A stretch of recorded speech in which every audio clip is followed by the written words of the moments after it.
Ya, kita akan lanjutkan ke pembelajaran mata pelajaran yang kedua, yaitu mata pelajaran ilmu pengetahuan alam dengan materi siklus hidup hewan. Jadi dalam perjalanan hidupnya, hewan itu pasti memiliki siklus hidup hewan. Nah, kenapa kok semua hewan juga perlu mendapatkan atau memiliki siklus hidup hewan? Ya, untuk berkembang biak, untuk biar terus jenisnya itu selalu ada dan tidak punah. Sama seperti manusia juga memiliki siklus hidupnya, hewan pun juga perlu, karena agar hewan ini tidak punah dalam eksistensi atau kehadirannya di dunia ini. Oke, Bapak jelaskan ini siklus hidup hewan. Itu kita bagi menjadi dua. Ada yang mengalami perubahan atau biasanya disebut dengan metamorfosis, dan ada yang tidak mengalami perubahan. Jadi tidak ada perubahan bentuk yang benar-benar signifikan. Nah, maksudnya mengalami perubahan atau metamorfosis itu seperti apa? Bapak contohkan seperti kupu-kupu. Kupu-kupu itu termasuk hewan yang mengalami metamorfosis sempurna. Kemudian ada lalat, katak, nyamuk, dan lebah. Bagaimana nanti prosesnya, nanti Bapak ceritakan di materi-materi selanjutnya. Nah, metamorfosis ini dibagi ada dua, metamorfosis sempurna yang tadi sudah Bapak sebutkan, contohnya ada kupu-kupu, lalat, katak, nyamuk, dan lebah. Dan juga ada metamorfosis yang tidak sempurna, yaitu seperti jangkrik, kecoa, capung, dan belalang. Nah, untuk hewan yang tidak mengalami perubahan atau tidak bermetamorfosis, itu contohnya ayam, kucing, kelinci, ikan, kambing, dan bebek. Bedanya apa? Nah, kalau mengalami perubahan atau metamorfosis, kita pernah lihat kan, kupu-kupu itu asalnya seperti apa? Dulunya kan dia ulat kan. Dulunya kan ulat, cara Jawane uler. Dulunya kan ular yang ulat yang bulunya itu banyak, terus bikin gatel, kok bisa-bisa berubah jadi kupu-kupu yang cantik dan indah. Nah, itu menandakan bahwa hewan itu bermetamorfosis. Nanti kita akan belajar prosesnya perubahan. Kemudian ada hewan yang tidak mengalami perubahan, ya karena saat ia dilahirkan, ya istilahnya, saat ia itu dilahirkan itu biasanya bentuknya dari dia bayi sampai ke dewasa itu ya masih sama, hanya mungkin mengalami perubahan bentuk seperti ukurannya, kemudian jumlah bulunya yang lebih menjadi hewan yang seperti kita kenal. Seperti contohnya ayam, kalau masih kecil mungkin paruhnya masih kecil, bulunya masih kuning, kemudian suaranya masih cit cit cit cit cit cit. Tapi kalau udah gede, bulunya ada yang merah, hitam, kemudian paruhnya lebih lancip dan seterusnya. Nah, itu contohnya yang berbeda. Oke, Bapak lanjutkan ya. Lanjut materinya.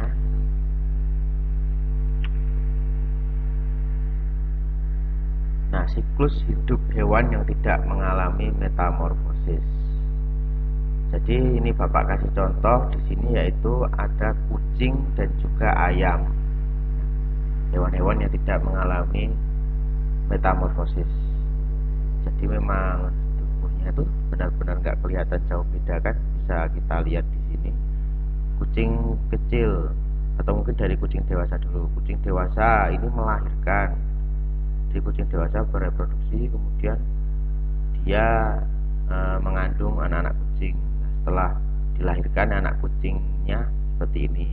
Anak kucingnya masih kecil, kadang suaranya juga belum ngeong, tapi masih ya suara anak-anak kucing kayak gitu. Dan juga jalannya belum selincah kucing-kucing yang sudah dewasa. Nah, kemudian setelah bertumbuh, karena dia diberi makan, kemudian beberapa bulan setelahnya jadilah dia kucing muda. Biasanya kucingnya itu tubuhnya belum begitu besar, tapi gerakannya udah lincah. Nah, setelah dia jadi kucing muda, lama-lama mungkin setelah 1 tahun, 2 tahun, 3 tahun, biasanya 3 tahun kucing itu udah dewasa, bentuknya udah lebih besar, dan dia udah tambah lincah dan gesit kalau misal mencari mangsa. Kemudian contoh yang kedua, ayam. Nah, ayam kan induk induknya bertelur, menghasilkan telur. Nah, di dalam telur ini itu ada embrio ayam. Ini kan telurnya. Nah, embrionya itu ini loh. Ini yang bentuknya ini. Nah, ini embrio. Ini bakal jadi anak ayamnya. Masih kecil, tapi bentuknya udah seperti ayam. Bisa kita lihat, udah ada kayak paruh, matanya, ini sayap, ini kakinya, tapi masih belum sempurna. Nah, setelah beberapa bulan diengkrami oleh ayam dewasa, ini akhirnya si anak ayam menetas. Nah, menetas dengan bentuk yang masih lucu, masih imut-imutnya, dan warnanya pun juga belum berubah seperti yang kita kenal. Kalau misal ayam yang untuk diternakan warnanya putih, tapi kalau masih kecil warnanya masih kuning, paruhnya masih kecil, belum ada jengger, belum ada jalurnya, belum ada. Kemudian setelah menetas, jadilah anak ayam, keluar dari tetasan, jadi anak ayam yang biasanya itu sering ikutin induk-induknya. Kalau misal di pinggir jalan bisa anak-anak lihat. Nah, setelah beberapa waktu akhirnya menjadi anak ayam dewasa juga. Nah, itulah contoh untuk hewan-hewan yang tidak mengalami metamorfosis sempurna. Bedanya dengan yang sebelumnya, ya ini bentuknya nggak jauh beda.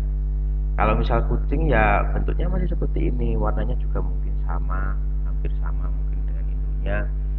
Kemudian bentuknya juga sama setelah menjadi dewasa juga bentuknya masih seperti kucing. Juga dengan ayam. Jadi itulah siklus hidup hewan yang tidak mengalami metamorfosis. Berikutnya Bapak jelaskan untuk hewan yang mengalami metamorfosis. Nah, siklus hidup hewan yang mengalami metamorfosis sempurna itu Bapak bisa berikan contohnya ialah kupu-kupu dan katak. Jadi awalnya kupu-kupu dan katak itu saat terlahir dari telur itu bentuknya biasanya berbeda dengan bentuk dewasanya. Jadi di setiap tahap perkembangannya pun juga bentuknya beda-beda. Contoh ini ya, yang kupu-kupu yang pertama. Kupu-kupu dewasa saat sudah mendekati akhir usianya dia akan bertelur. Telurnya kecil-kecil, biasanya ada di bawah daun, ada di tembok-tembok. Telurnya itu ada banyak nempel di tempat-tempat seperti itu. Kemudian telur itu lama-lama akan menetas dan menjadi ulat. Anak-anak kan sering melihat ulat ya. Ulat yang kadang warnanya hitam atau mungkin coklat, warnanya kuning, banyak kan itu. Nah, itu merupakan telur dari kupu-kupu, telur yang menetas lah. Nah, ulat ini dia akan mencari makan, hidupnya akan mencari makan terus. Dan memang kalau misal kita melihat ulat kan biasanya hanya menemukan di dedaunan, karena ya ulat itu memang makannya daun-daunan di situ. Jadi nggak usah takut kalau misal ada ulat yang merembet ke tangan anak-anak, itu nggak akan makan anak-anak, karena ulat hanya makan daun-daunan. Nah, ulat ini setelah makan cukup banyak dan sudah cukup besar, dia akan berubah menjadi kepompong. Ini kepompong ini. Jadi dia akan membuat seperti jaring-jaring laba-laba yang dia keluarkan dari mulutnya, atau mungkin dari bagian yang memang untuk memproduksi kepompongnya itu. Dia akan membuat kepompongnya sampai benar-benar tertutup semua. Jadi kayak misal kita selimutan tapi seluruh tubuh kayak gitu. Jadi benar-benar ketutup semua. Nah, setelah itu dia akan tidur di dalam kepompongnya selama beberapa waktu. Nah, lama kelamaan kepompong ini menjadi kepompong yang benar-benar istilahnya sudah mulai kering lah ya, kulit-kulit kepompongnya itu. Nah, setelah kering, setelah mulai rapuh, nah nanti nanti ulat yang ada di dalam itu sedang berubah menjadi kupu-kupu, sedang menumbuhkan sayap-sayapnya, menumbuhkan kaki-kaki, antena, dan lain-lain. Nah, setelah selesai menjadi kepompong, kupu-kupu akan mulai keluar dari kepompongnya.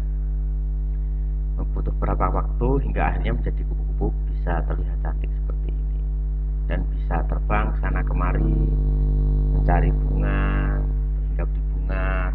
kadang bermain-main dengan anak-anak. Jadi kupu-kupu yang dulunya bermain dengan anak-anak merupakan ulat yang dulu biasanya gatal dan bentuknya menyeramkan.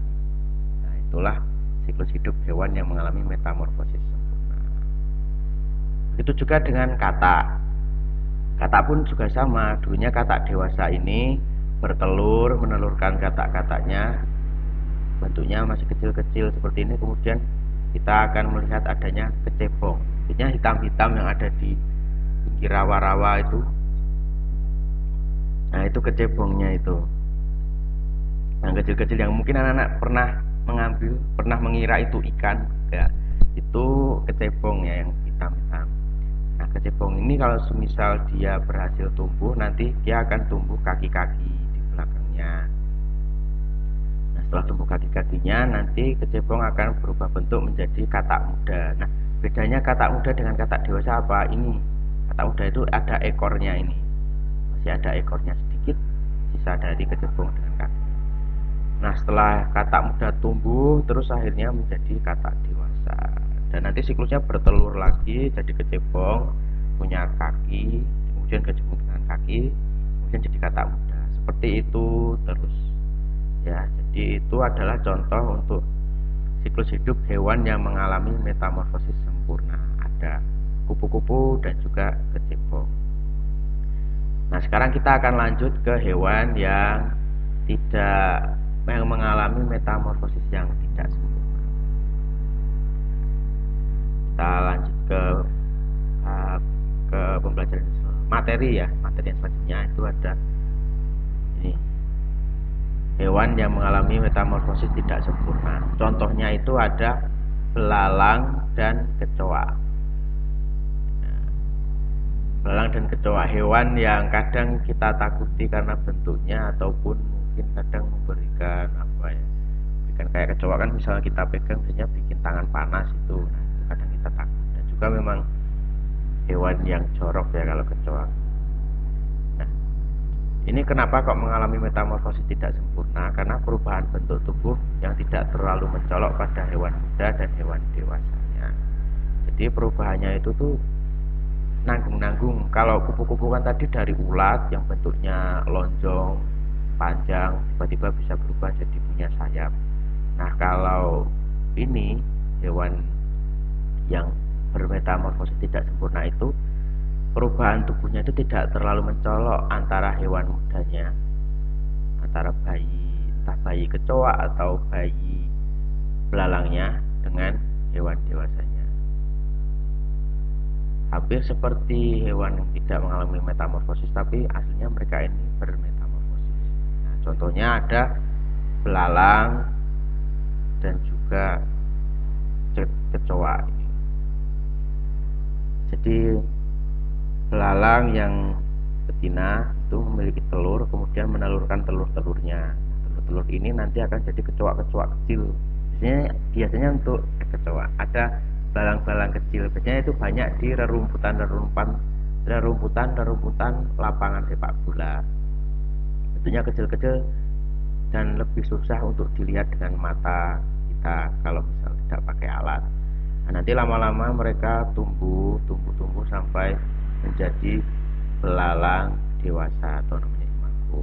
Dan belalang dewasa nanti yang betina akan menelurkan lagi telur-telur belalang. Begitu juga dengan kecoa, sama.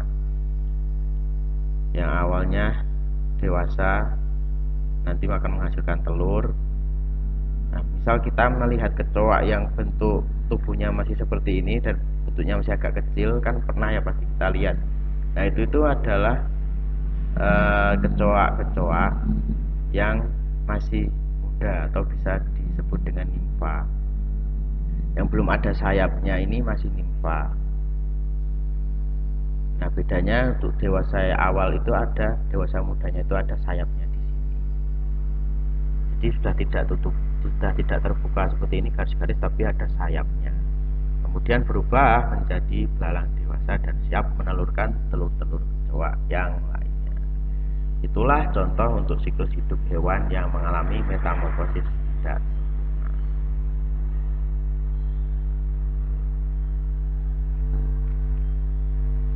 Oke, berarti itulah untuk materi pembelajaran IPA ya, tentang siklus hidup hewan. Ada tadi hewan yang tidak mengalami metamorfosa dan juga ada hewan yang mengalami metamorfosa. Contoh hewan yang tidak mengalami metamorfosa ya kita bisa lihat kucing, kemudian ada anjing, ada ayam, ada bebek. Nah, itu hewan yang tidak mengalami metamorfosa. Kemudian contoh hewan yang bermetamorfosa itu ada dua. Kalau yang hewan bermetamorfosis sempurna itu ada kupu-kupu, kemudian ada katak. Jadi bentuknya itu awalnya berbeda dengan bentuk dewasanya. Kalau kupu-kupu bentuk awalnya ulat, bentuk dewasanya jadi kupu-kupu yang punya sayap. Kalau katak bentuk awalnya seperti berudu atau kecebong, hitam-hitam, itu punya cuma bulatan dan tambahi ekor, nanti berubah menjadi katak yang bisa melompat-lompat. Kemudian untuk hewan yang mengalami metamorfosis namun tidak sempurna, contohnya adalah belalang dan juga kecoa. Itulah materi untuk mata pelajaran IPA pada pagi hari ini. Kita akan melanjutkan ke materi yang selanjutnya, yaitu materi seni budaya dan keterampilan dan prakarya.